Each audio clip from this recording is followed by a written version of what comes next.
इस्लाम का एक अनकहा सच, क्या सच में मुसलमानों के पूर्वज गुरु शुक्राचार्य थे? चलिए जानते हैं आज के इस वीडियो में। हमेशा से ये बहस का विषय रहा है कि मुसलमानों के पूर्वज क्या वाकई में हिंदू थे।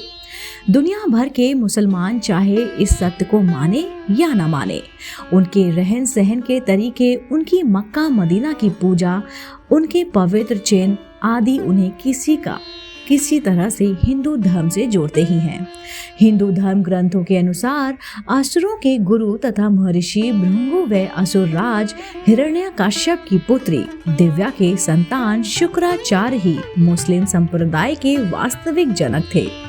शुक्राचार्य ने राक्षसों का वंश बचाने के लिए भगवान शिव की आराधना की, जिनसे प्रसन्न होकर शिव जी ने उन्हें अपना स्वरूप शिवलिंग शुक्राचार्य को प्रदान कर वैष्णवों से दूर रखने को कहा। शिव जी का स्पष्ट आदेश था कि जिस दिन कोई भी वैष्णव इस शिवलिंग पर गंगा जल चढ़ा देगा, उस दिन राक्षस वंश का नाश हो जाएगा। शुक्राचार्य ने महादेव के स्वयं दिए शिवलिंग को भारतवर्ष तथा हिंदुओं से दूर रेगिस्तान में स्थापित किया, जिसे आज अरब देश में मक्का मदीना के नाम से जाना जाता है।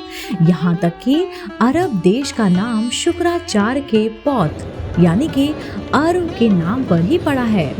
शुक्राचार्य मूल रूप से काव्य ऋषि थे और उनके सम्मान में मक्का मदीना के शिव मंदिर को काव्या नाम दिया गया। जी हाँ दोस्तों, कालांतर में काव्या नाम विकृत होकर काबा बन गया, जिसे मुसलमानों का सबसे पवित्र स्थल माना जाता है। अरबी भाषा में शुक्र का मतलब महान माना जाता है और शुक्र अर्थात शुक्रिया अथवा धन्यवाद शब्दों का जन्म भी गुरु शुक्राचार्य के नाम पर ही हुआ है। मुसलमानों का पवित्र जुम्मा शुक्रवार को मनाने की वजह भी गुरु शुक्राचार्य ही हैं। रामायण के अनुसार शूर्पणखा का वध नहीं हुआ और वह गुरु शुक्राचार्य के आश्रम में रहने लगी थी। यह सबको पता है कि भगवान श्री राम के आदेश पर लक्ष्मण ने शूर्पणखा के नाक और कान काट दिए थे और तभी से वे अपना चेहरा ढका करती थी। शूर्पणखा के चेहरा ढकने की परंपरा को अरब देश की औरतें आज भी निभाती हैं। अब अरब देशों के रेगिस्तान में तेज धूप होने की वजह से वहाँ के लोगों के सिर ढकने के लिए टोपी पहनना वहाँ पर उन लोगों ने शुरू कर दिया, जो आगे चलकर उनकी पूजा पद्धति में शामिल हो गया।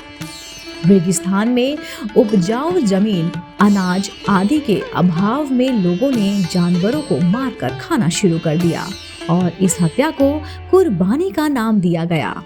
इंसानों के मरने के बाद उन्हें जमीन में दफनाने की परंपरा शुरू हुई, जिसका मुख्य कारण रेगिस्तान में जलाने योग्य लकड़ी का ना होना था। काबा में 660 मूर्तियां हैं, जिसमें शनि और चंद्रमा की मूर्तियां शामिल हैं। मुस्लिम इतिहासकारों के अनुसार इनमें से ही एक मूर्ति को अल्लाह का नाम दिया गया है। जी हाँ दोस्तों, शनि चंद्रमा के अलावा सूर्य और अन्य ग्रहों की मूर्तियां होने पर इस बात का प्रतीक है कि काबा में नवग्रहों की पूजा की जाती है। हिंदू धर्म में आज भी नवग्रहों की पूजा करता है और ये माना जाता है और माना भी जा सकता है कि मुसलमानों को नवग्रह पूजा सिखाना गुरु शुक्राचार्य का ही काम था। अर्धचंद्र को हिंदू धर्म में पवित्र माना जाता है क्योंकि यह भगवान शिव के ललाट की शोभा बढ़ाता है। अर्धचंद्र चिन्ह का काबा में महादेव के प्रतीक पर होना, इस चिन्ह को मुसलमानों में पवित्र माना गया है और इसे इस्लाम में झंडे पर स्थान दिया गया है। हिंदू धर्म के पवित्र शब्द ओम के संस्कृत रूप ओम को अगर शीशे में देखें तो ये अरबी भाषा में लिखे गए अल्लाह की तरह दिखाई देता है। यहाँ तक कि मुसलमानों में पवित्र माना जाने वाला 686 अंग भी ओम से ही बना है। ध्यान देने वाली बात यह है कि कोई भी मुसलमान इस बात को स्वीकार नहीं करता है कि जो उनका शुभ अंग है वास्तव में हिंदुओं का वैदिक प्रतीक ओम है। कोई भी मुसलमान और मुस्लिम बुद्धिजीवी में नहीं बता पाता कि अगर उनका जो शुभ अंग है वो ओम नहीं तो आखिर क्या है। मुसलमान मक्का जाकर काबा के शिवलिंग की 7 बार परिक्रमा भी करते हैं, जो बहुत पहले से चला आ रहा है। गुरु शुक्राचार्य ने यकीनन इस्लाम से पूर्व पैदा हुए अरब क्षेत्र के लोगों को हिंदू पूजा पद्धति सिखाई होगी। मक्का से कुछ ही दूर पर एक बड़ा साइन बोर्ड लगा हुआ है, जिस पर साफ साफ लिखा है कि इस क्षेत्र में गैर मुसलमानों का प्रवेश वर्जित है। यह साइन बोर्ड उस समय का प्रतीक माना जाता है जब इस्लाम की शुरुआत हुई थी, तथा यह भी अंदाजा लगाया जा सकता है कि शुक्राचार्य ने भगवान शिव की दी हुई चेतावनी पर अमल करते हुए इस मंदिर के क्षेत्र में हिंदुओं के प्रवेश पर प्रतिबंध लगा दिया होगा।